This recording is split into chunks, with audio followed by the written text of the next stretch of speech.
I am unashamed. What about you?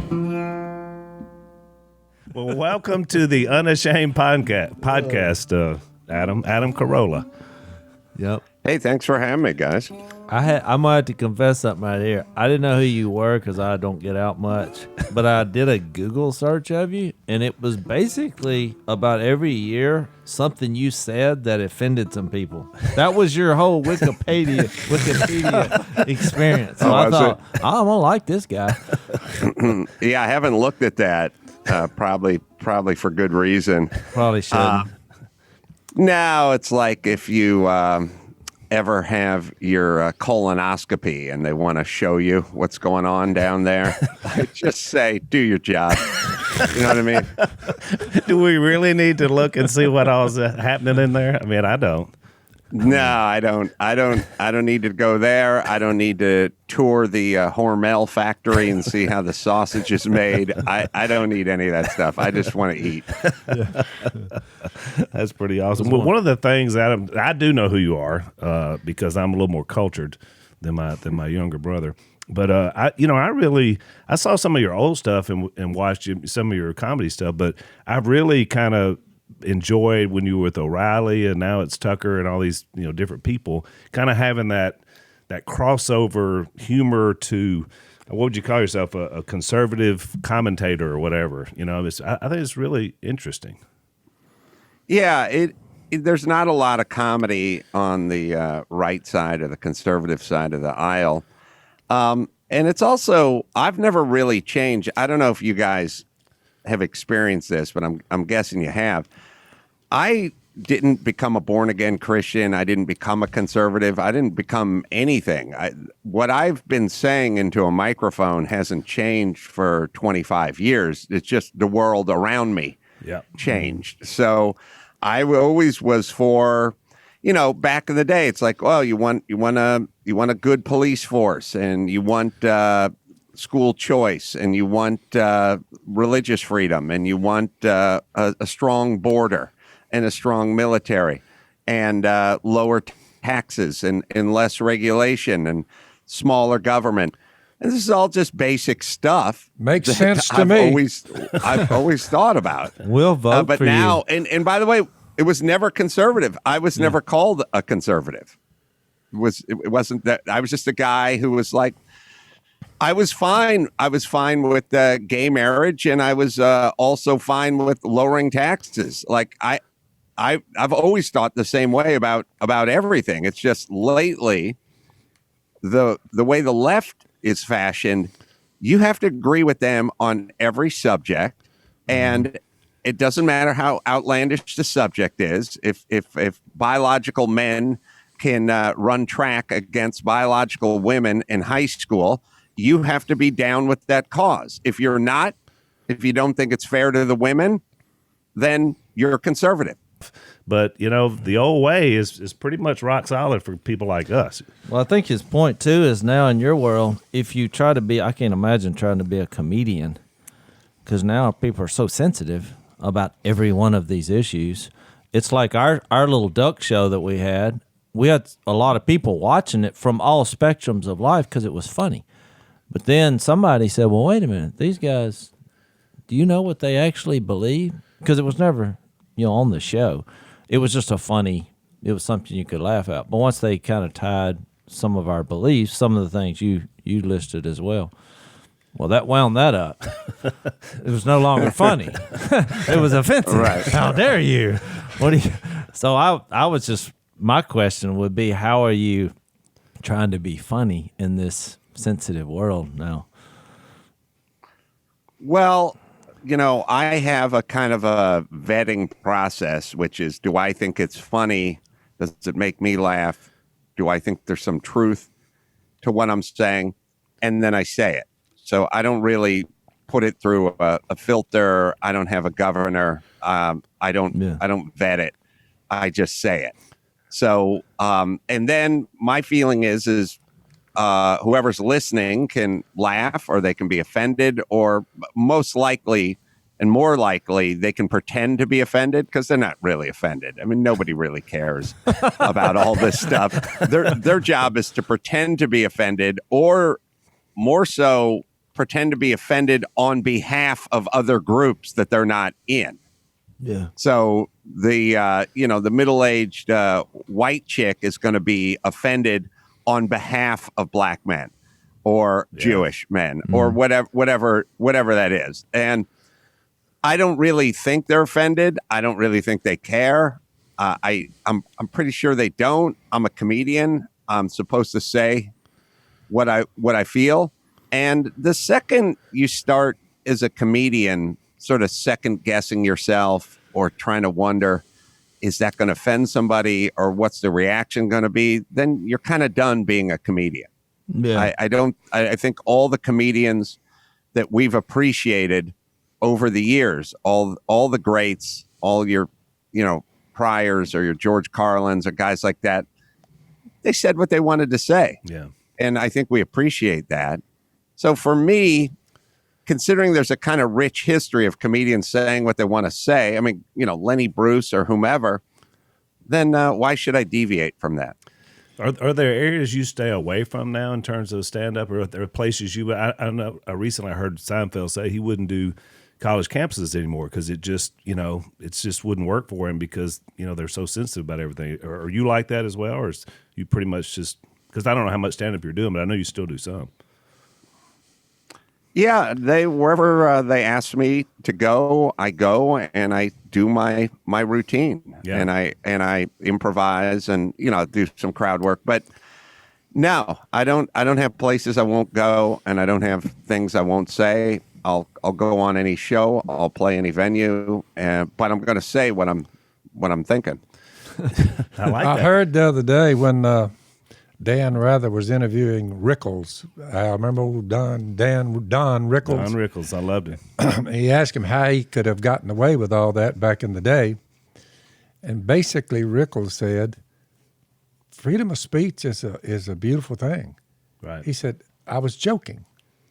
I brought up, I'd make fun of this one, that one, other. You get on Johnny Carson. Oh, he's the king of the insults. Oh, the king of the insult. He said, I didn't have any kind of deep-rooted animosity. I was just kidding. He said, but it's got to where now, he said, I'm still doing it. He said, but there's not as many people laughing about it anymore. Right. At the same jokes. He's just kidding.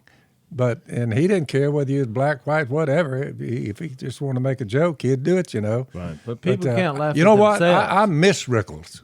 Oh, yeah. I missed that whole era. I mean, I used to laugh till I cried watching him. so Adam, Dad, and I, this is 30 years ago. I just got married, and we lived next door to each other because we kind of compound live down here in Louisiana. And we would watch Carson and Letterman almost every night because we were just starting our company. And I mean, it was pretty much. I mean, they made political jokes. Carson was great at it, but it was sort of apolitical. It wasn't any side. It never felt like there was a side. And then that's when we saw these young comedians, Seinfeld and all these people, and Rickles. Some of the older guys, Leno. And I mean, it was funny. Like we laughed every night. It was a better world to live in. It was, and Letterman right after, and Letterman was. But then now today, it just seems like what so I think? Cranky. I think without us grasping the weight of it, Carolla, I think freedom of speech is hanging in the balance here. I think we're seeing the collapse of literally the freedom to speak. Yeah. Whether it be a joke or not, or you're serious. So what? What's your idea on anything? I'm a God-fearing man. Someone says, well, that's dumb. And I'm like, well, to you, the message of the cross is foolishness to those who are perishing. But to us who believe, it's being saved by the power of God. So we're saying we're all in with Jesus. A lot of people say, well, I'll tell you what, that bunch of redneck idiots, it's just what I believe. And I would think we'd all be better off if we each had the right to believe whatever. Well, at least talk about it. I'm going with Jesus. They say, well, I'm not. I'm saying, well, whatever. But it's not like I hate him because of it. I love him. I'm like he's a fellow human being. I don't know how that's a hard... I like the diversity. I mean, one of my closest friends is conservative talk show host Dennis Prager. Yeah, I met him. He's a devout Jew. Yep. We have a great time together. I'm an atheist. He's a Jew. He's a deeply religious Jew. It doesn't come up. Right. I like the diversity of it. I like talking to him about his religion and and then you hear about some of the stuff, like, you hear about the Sabbath every Friday, that's the Sabbath meal, gets together with family and friends. And I go, well, that's smart.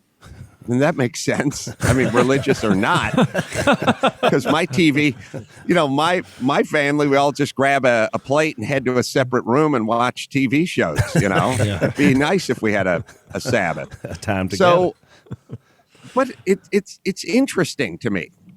And it's diverse. And I don't know why we don't appreciate that. I mean, that's kind of what the United States was built on. All the different people with all their different beliefs expressing themselves and kind of living amongst each other.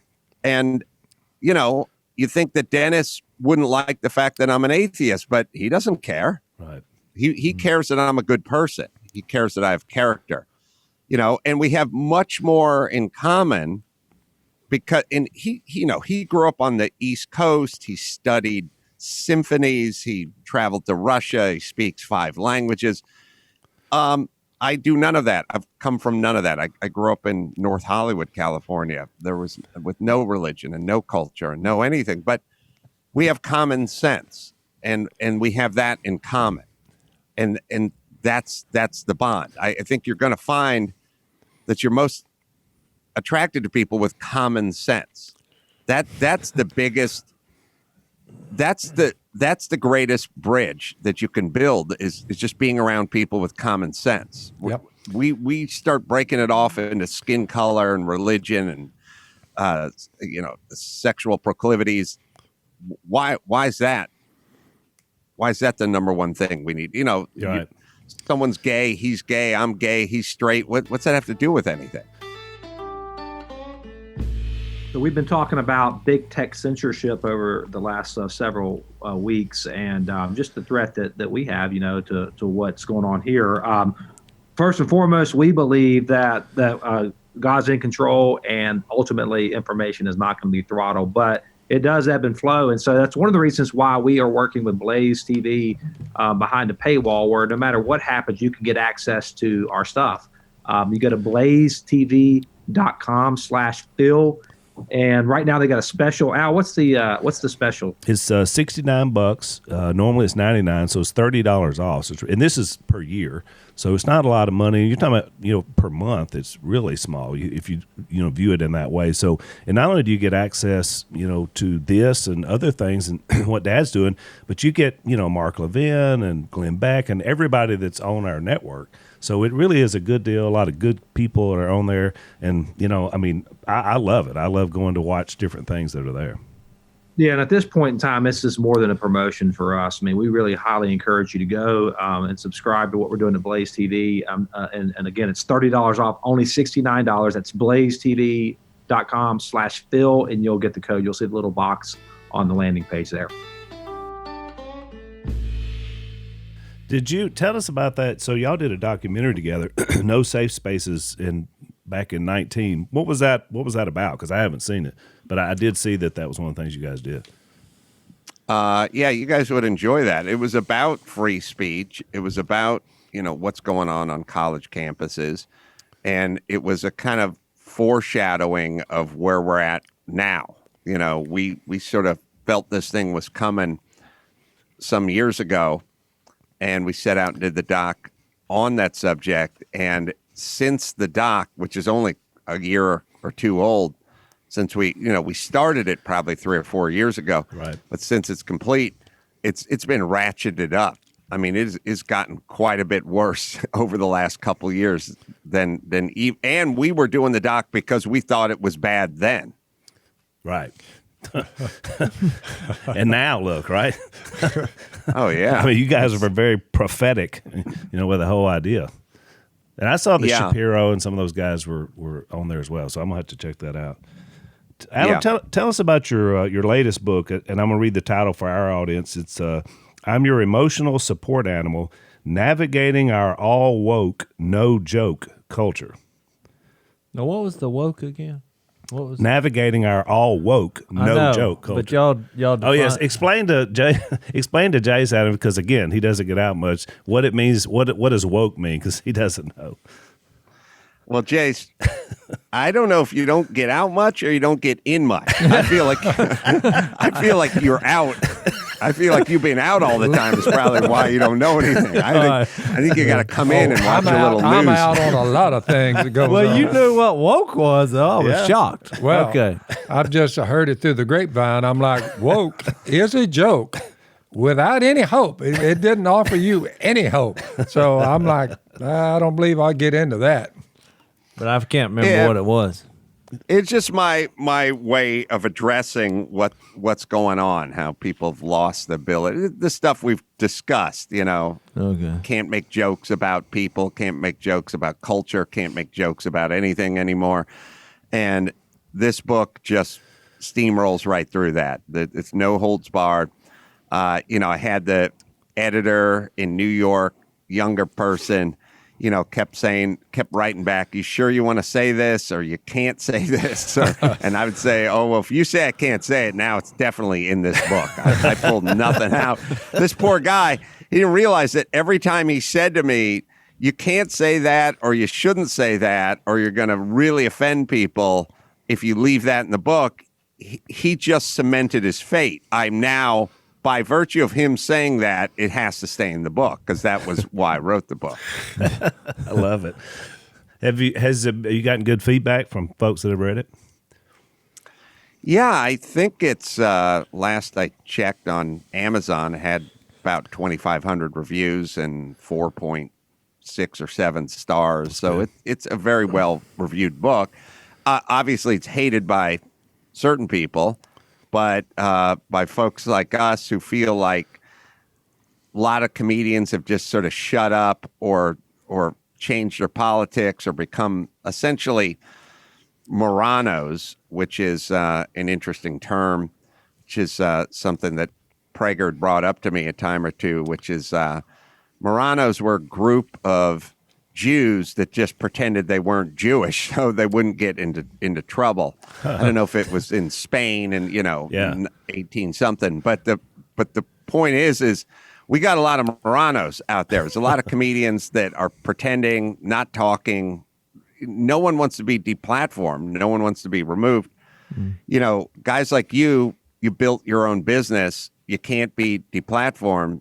You can say what you want. Right. I'm in the same boat, but most people aren't that way. Right. Every day you turn on the news, you find someone else who got canned from their job for expressing themselves, and those people are scared. So one of the things that I've noticed that is needed now with this current Zoom era that we've been in for the last year. I mean, have you done a lot of Zooms, Chase? A lot of speaking and hundreds. Yeah, Dad does a lot of media this past year, and one of the things that you really need is to be able to hear. That's the biggest issue for me, and so I find myself using earbuds quite a bit. During these. Do you use the earbuds, or you just go with the computer? I've used both, but I think the more important thing is like that commercial when they say, treat it like a mirror. Is that how you look into a mirror? Right. You don't look like us. So we have a new sponsor for our podcast called Raycon, and they make earbuds. And of course, they're Bluetooth. They sweat resistant. They've got a lot of good qualities to them. So as like me, you're probably doing a lot of Zoom, and you might want to check these guys out. Basically, Raycon is offering 15% off all their products for our listeners. And so you go to buyraycon.com. Raycon is RAYCON. Buyraycon.com/unashamed. You get 15% off your order and check out some earbuds. I think with us, our family, we've made fun of each other in a loving way, I guess, but not really, practically, our whole lives, because we didn't really take ourselves too seriously. And so then when they started filming us, they'd have little jokes or ideas but that they never made it. It was always just naturally we got into What we it. would do Yeah, ourselves, I mean, yeah. Willie and I have been making fun of each other our entire life. Right. It's just graphically as possible, and then laughing. But if somebody else, I guess, tries to do some serious harm, I'd be the first person to take it up for it. Right. But I think it's just because laughter is, and not taking yourself too seriously, because we all have our baggage and mistakes. It's just, it warms the soul. And I look around and all this fear and about the pandemic, and look, there's a lot of tough times and people have died. But you need, if you could just laugh for a few minutes every day, it's amazing. I think what would happen. But the woke crowd, if you look at them carefully, they have not thought it worthwhile to ever entertain the concept that, okay, we've caught this guy in a mistake. He owned slaves 216 years ago. Because of that, we will never, from this day, for the next 1,000 years, we will not forgive him for making that mistake of having slaves when that's not right. Well, if you're going to hold it against someone, anything they made a mistake in. Yeah, because all those guys are dead. You're in a mistake-filled world, and there's a large group of them now. Now, they have their mistakes, but that doesn't count. They're only looking at yours, and they're saying to you, well, from it's 200 the years cancel, ago. The cancel culture. It's the foundation of wokeism. Oh, yeah. They don't have the ability or the desire or the wherewithal to say, you know what, I don't hold that against you, whatever. It's been so long time. If you hold something against someone for 200 years, a mistake he made, and you tear down what renown he ever had, I'm just looking at that, Corona, saying that's a tough way to operate on planet Earth, interacting with each other. Somewhere, I don't know if it's old or new, probably Old Testament. They say he was a good man in his time. So they meant judging by the times they were in, because obviously things change, and something like slavery used to be the norm. Yeah. And using different terms for different people and different ethnicities or women, this was all stuff that was in its time the norm. Yep. And you can't go ahead 500 years and then judge the person because he acted in a way that was a norm in the time. That's correct. It's also, it's like, it doesn't mean you condone any of it. It Right. just was that Right. in his time. Yeah. Because look, let's be honest. At some point, if they put a statue of me up in front of North Hollywood High, because I'm one of the greatest graduates of North Hollywood High, they're going to they'd tear it down 100 years from now because they'd find out I was a meat eater. Yeah. That is my point, Carolla. I mean, how do you survive? Because how does anyone survive if there's never any forgiveness? Right. I'm not going to hold it against you, dude. We would actually be worse because we hunted down the meat, killed it, and then ate it. Yeah. Oh no. You guys. Yeah. They're not going to put the statue up. There's going to be one up to take down. They might put your statue up at 10 a.m. and by noon they'd be coming for it. That is correct. Same day statue removal. Well, tell us about that, Carl. I mean, you're living. We're down here in Louisiana, but you're living in the state of states. I mean, like, all these people are leaving. Tell us what it's like in California. I mean, you're obviously native. You've been out there, I guess, most of your life. But what's it like to be in a What happened? lockdown? I mean, at one time they voted for Ronald Reagan for crying out loud. Ronald Reagan was What the guy. happened, Carolla? It's always been, it's always, and not always been, but in recent history, it's just a Democratic supermajority out here. And I think everyone thinks of themselves as, this is California. We have to be progressive. We're going to lead the world. Every kooky idea we announce, we have to do it first here in California. And of course, when you have the kind of single party majority that we've had out here and it's all Democrat, then of course the state's going to start falling apart because their ideas are horrible. They're big into taxing. They're big into regulation. And businesses start moving out. And regular folks who just want to live their life and be left alone, they go to Texas, they go to Florida, they go to Louisiana. They get out. Yeah. So what we're seeing now is an exodus of taxpayers, like the people, Elon Musk, the people that create jobs.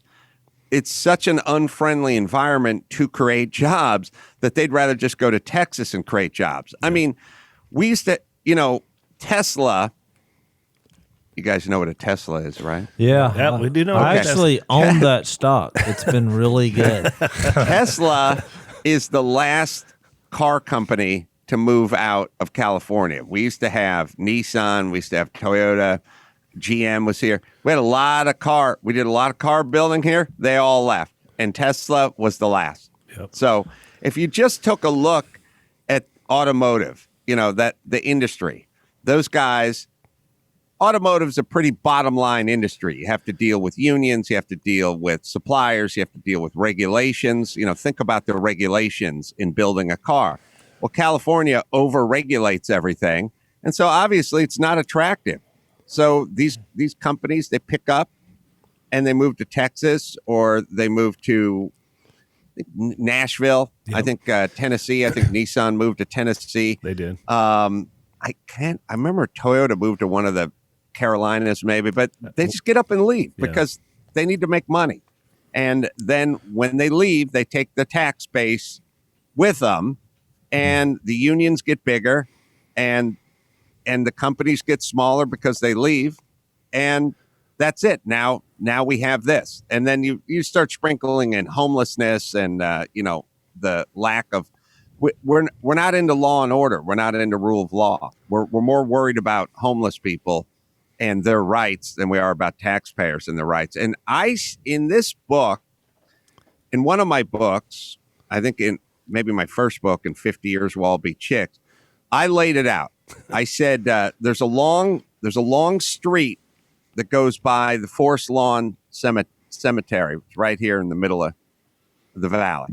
And it's a long street. And on one side of the street, there are people who are here illegally from Mexico selling flowers, all, no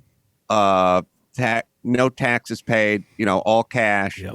Undercutting the businesses, the florists that are paying their rent, paying the employees, paying taxes. On one side of the street, there's a whole bunch of folks who are here illegally, and they're selling flowers that they bought down at the, Flower Mart in downtown LA, and then they brought them and they're selling them for $10. Obviously the florists, the legitimate businesses can't compete with them because they have no overhead, they have no insurance, they have no anything. That's on one side of the street. On the other side of the street is a motorcycle cop, and he's backed up the driveway, and he has his radar gun out. And the reason he's backed up there is because it's a long, straight, windy street, and people tend to speed on that street. So if you want to know what's going on in L.A., you have the cop with the radar gun giving out tickets to taxpayers, soccer moms, and people trying to get to work. On the other side of the street, you have illegals running a business with no permits, no tax, no nothing, undercutting other businesses, and they're completely left alone. They can do whatever they want. They're empty bags. We're not interested. The cops are interested in the taxpayers because they have checking accounts and they want to get money from them. That's right. And if you want to know what's going on in LA and in California, that's it. Just look at that street. That's all you need to know. Has any of the people who are the champions of this wokeness and the cancel culture crowd, do any of them ever get together, Carolla, and say, we may be hurting ourselves with this kind of logic? No, they have no ability to look in the mirror. They don't have a sense of irony. The same idiots in this town that never stop crowing about McCarthyism. They never stop talking about people being blacklisted and, writers in the 50s and 40s, being communist sympathizers. So they were unable to get work and they were deplatformed essentially. I mean, their livelihood was taken away from them. The same idiots that never shut up about that are frantically trying to get everyone else fired from their job right now who disagrees with them. That's right. And they do not sense the irony in that at all. They're just in a bubble. I mean, that's just what it is. And you wonder this at some point the bubble has to burst though. What you just described, Adam, you can't run a state like that or country either. I mean, at some point it's just going to get upside down and it's going to crash and burn, I guess. I mean, it has to be what's Why is it this infatuation that human beings have had since he showed up? What was it, 1600 and whatever? Or was it 1800? I don't know. But it's before coming in America. Yeah. Well, why does Karl Marx keep raising his head? And you look at his policies and the damages that have occurred in lieu of them, you would say, we might ought to get off this Karl Marx train. But he keeps coming up, Carolla, and I'm looking at it. I tried to research to find out what job, workplace Karl Marx ever had, and I come up, he's like Bernie Sanders. I came up with nothing that he ever did as far as work. Yeah, I always describe it as this way. So I'm a car guy, and Jay Leno's shop is up the street from me a couple miles, and I hang out there a bit. And he has a turbine car, a Chrysler turbine car, kind of experimental. They built a handful of them in the 60s. And they thought, it looks like a rocket ship. They thought it was the future. These turbine cars will be the future.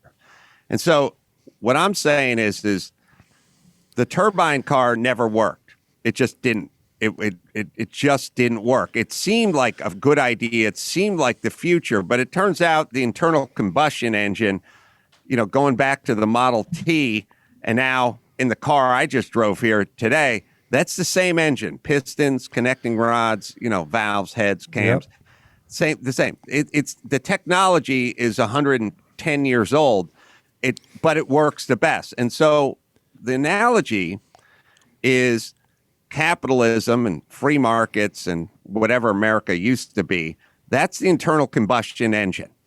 This turbine engine, it seems like the future, but it doesn't work. And you hear a lot of people now, a lot of AOCs and politicians of her ilk, what they're saying is, okay, the turbine engine car never worked. It never worked. Fine. I have a new idea for a turbine engine car. And what we're saying is what's wrong with the internal combustion engine? It works fine. And they're saying, well, that's your grandpa's car. This is the new car. Yeah. This is the future. Yep. So we understand that the turbine engine, it didn't work in Cuba and it didn't work in Russia and it didn't work in Venezuela and it never worked anywhere ever. But ours is different. We got our own take on the turbine car. So just listen to us. But just give us money, and then we'll do it. We'll take care of it. And I'm looking at the internal combustion car and the turbine car, and I'm going, I don't think it's going to work. I don't think it ever worked.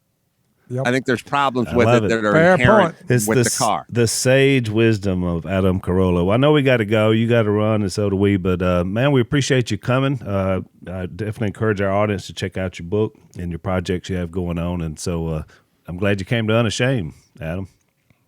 I'm glad you guys had me. Anytime you like, I'll come back. All right. Keep fighting the fight, brother. Awesome. Thanks, guys. All right. Enjoyed it. So that was interesting.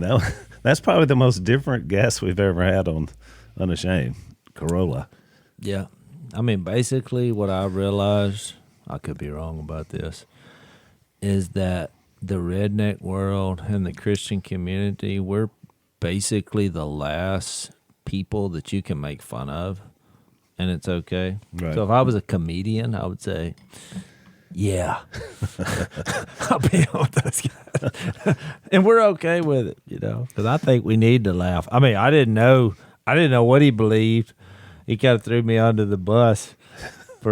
Maybe I do need to get more in touch with society. He said, your problem is not that you don't get out much, you don't get in much. He said, you're just out there, Jase. You're out there just missing out what's happening. That was pretty funny. And when he was talking, I don't know if we were recording when he was talking about having the colonoscopy.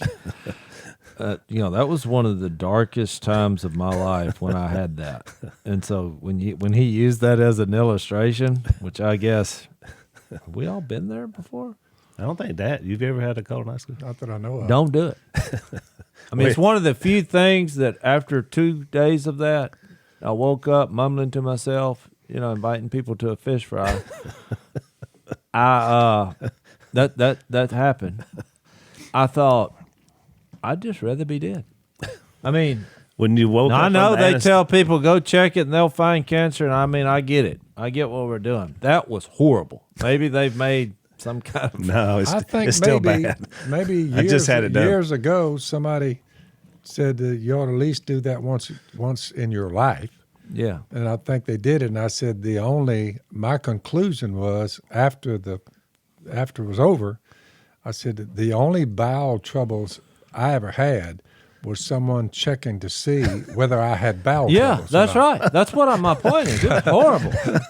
I mean, just to look and find out if you have bowel troubles, that was bowel troubles. Because they put you bad. under. I mean, they gave you a pill and just, and I mean, everything that you, out of your bowels, lower bowels, it all came up. And I'm thinking, this is the only trouble I ever had. Yeah. They said, that's what we're looking for, whether you have trouble or not.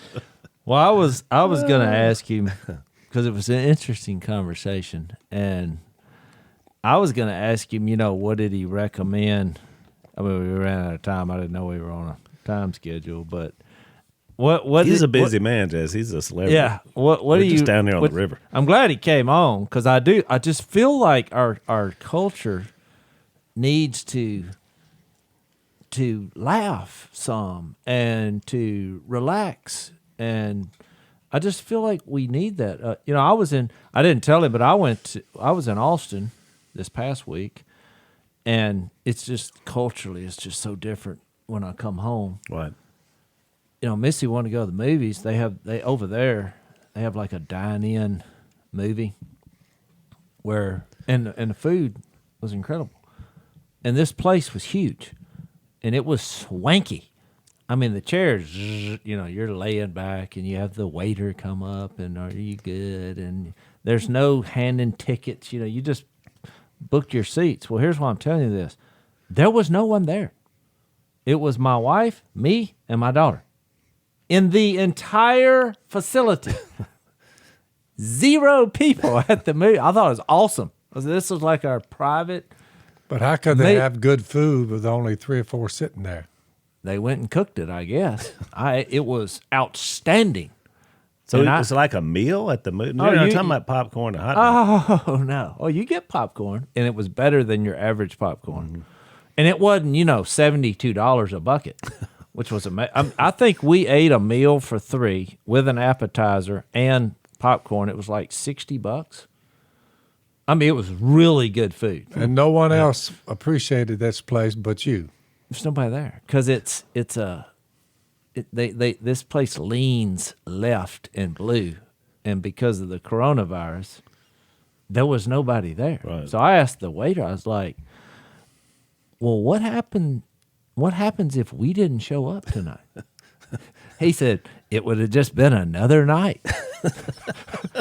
So I tipped him the amount of our meal because I thought, This is all you're getting tonight, right here. I told Missy, I was like, let me have the check, because this is it.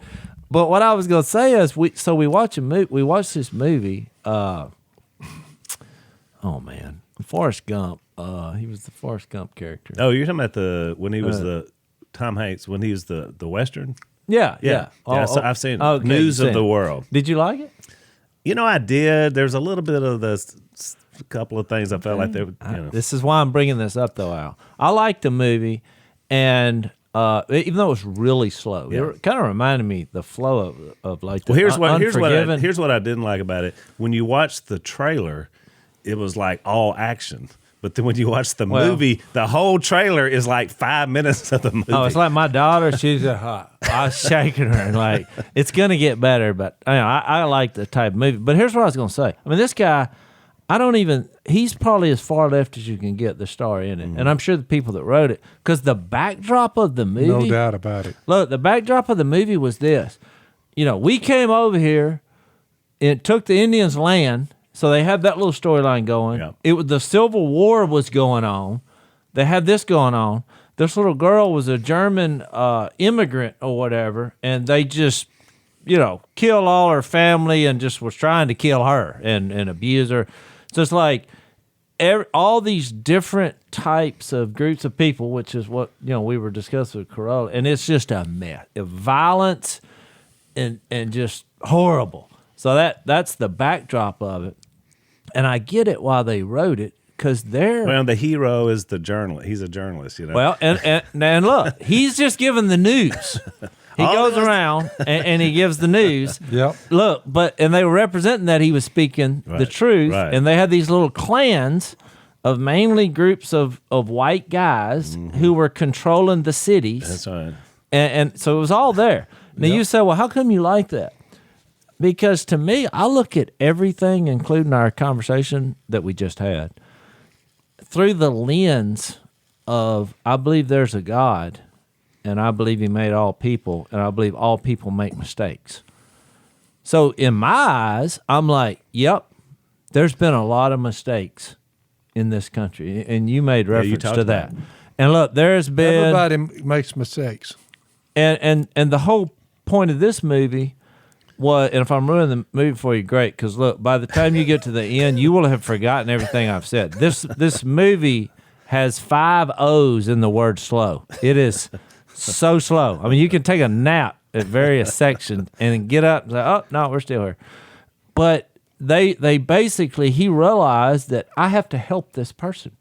And I think it was some underground immigration issue because they were from Germany, and he's like, and I lost my wife, and he had tragedy, and it wasn't really because of any kind of culture or whatever. His wife died.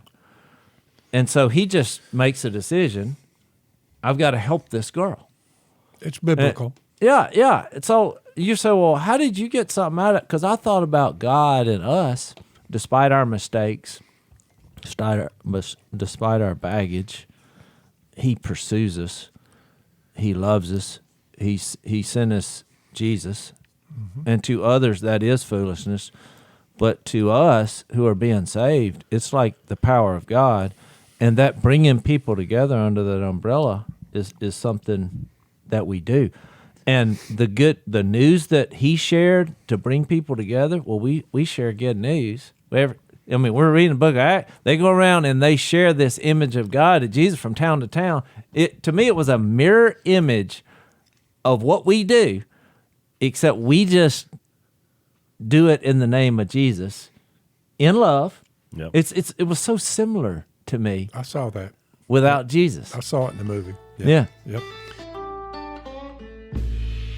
Yeah, so I overall I got some of those good themes out of it, but the other part kind of just irks me. I hate it when people they write in, they go back in time. It's sort of what Carolla was talking about, and then they write in their current issues back into a time when they wouldn't even been dealing with you know what I'm saying? I mean, it's like you try to take back this kind of mindset now back to a Western. I don't know. It just irritates me. Loving God and loving your neighbor would have fit perfectly with that current movie.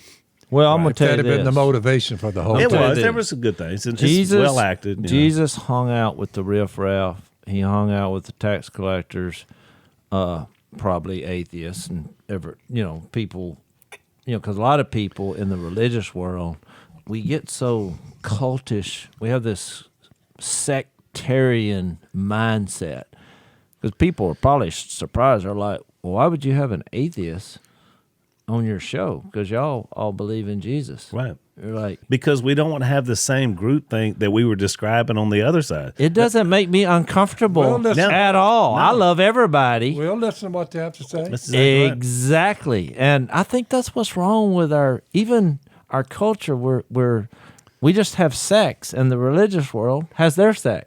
Yep. And everything results in alienation, which we talked about on previous Division. podcasts. Division. So, but here was the interesting point. So, the reason Carolla was on our podcast is because they reached out. They want you to be a guest on his podcast. So, look, everybody knows you're one of the most recognized men of faith in America, in our culture.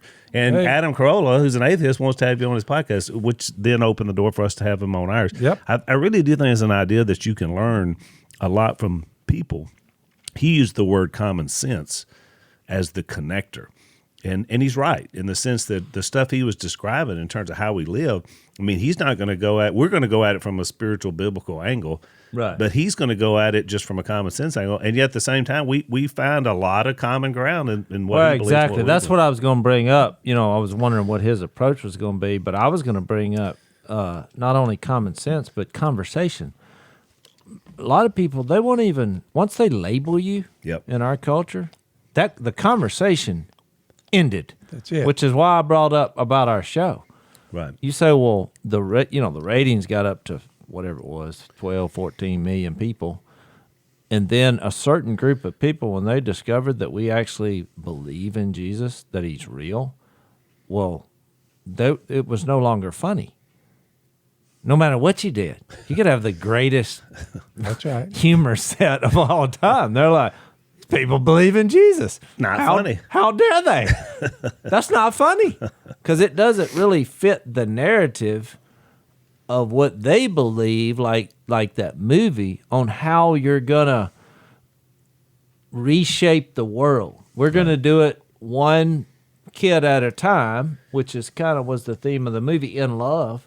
But we can agree on love. I mean, at the end of the movie, I'm like, I'm hoping he helps this girl. Yeah. Out of love, even though you just believe in the news, just go around and just tell everybody the truth about what happened. That's right. And I'm thinking, that's what I'm doing.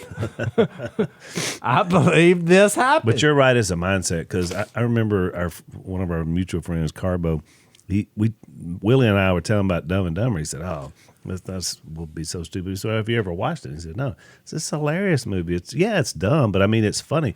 So he decided he was like, we all watched it together. He never chuckled. He never, because he had made his mind, and we're falling out on the floor laughing at some of the hijinks. But when you make up your mind, yeah, that's not going to be funny, then your mind is made up. I mean, it's just that's when people get so ironclad, and I think you see that across the spectrum. I mean, look, to tell you the truth, I have a lot more respect for somebody who doesn't believe in God and then tells what he believes on social issues. I'm like, well, of course this is what you think, because in my mind, I think about that verse in Corinthians that says, don't be shocked, when you associate with the world and what they believe. And he was talking about in the context of sex, right, or whatever. But the more shocking part is if someone claims to be a follower of Jesus, claim to have surrendered, and then their lifestyle is in direct opposition of what he says, which is worse. Yeah, it's a good point. I mean, I think that was Paul's point in It was. to the church of Corinth. Yeah, it was interesting. Carolla, he's, I mean, I've been, like I said, I picked him up more on now that he's kind of more of a conservative voice and more humor. But he's kind of like Dennis Miller. All those guys are like that. They're not really socially conservative, but they're, politically they are. So now he probably couldn't do, because I saw one of his shows was called The Man Show. He probably couldn't do that now. Probably It'd have not. to be the People Show. Well, he did it with old Kimmel. They were like pals I on there. never watched it, but And Kimmel, he's such a left winger. But I did see somebody asked him if they're still friends. He said, "Yeah, we're friends." I mean, Kimmel's kind of gone the anti, the other way. But he said, "Yeah, we're But friends." Al Kimmel had us on there. He was a perfect gentleman to Yeah. us. Well, in fact, he had y'all on when somebody else protested and didn't come on. Remember the guy? Oh, yeah. The vegan. You know guy. what was funny about doing that Jimmy Kimmel show? I thought when you watch these late night shows, this might be interesting for our viewers. It may not, but I thought it was interesting. I thought we were going to get together and say, "Here's what we're going to do." I'll ask you this and that, and No, I was around. We were standing around telling jokes. He was telling jokes in the green room. There was like a little siren that went off, and guy said, "Hey, get to this spot." We got in line. I don't know if you remember this. Then they had a little elevator that like brought us up to the floor. You remember this, Phil? Yep. And we walked out. The crowd. I thought, "Oh, this is it." I mean, we sat out. I was like, "What is he fixed to say?" I had zero idea of what the heck was going on. And they had shown the little carrot clip thing y'all did with it. We did do that, yeah. which seemed silly to me. And then when I went and when it aired, Yeah. because we saw that, You can the audience can still pull it up on YouTube. It's pretty funny. we were actually making so they didn't offend. Which this is our culture. Since we didn't offend the meat lovers, we made vegetable calls, carrot calls, Carrot calls. It was pretty funny. I thought it was clever. and the guy that didn't come on, he didn't come on because we eat meat. Yeah. No, we hunt. Morris. It's tough for food laws to hang in there, but It they is. still hold on to them. And like me, look, if you want to eat, bitter roots and beets, Tofu. great. I'll love you for that. That's right. I said Yeah. more meat for the rest of us. Yeah. Thanks for listening to the Unashamed podcast. Help us out by rating us on iTunes. And don't miss an episode by subscribing on YouTube, and be sure to click that little bell to get notified about new episodes. And for even more content that you won't get anywhere else, subscribe to Blaze TV at blazetv.com/unashamed.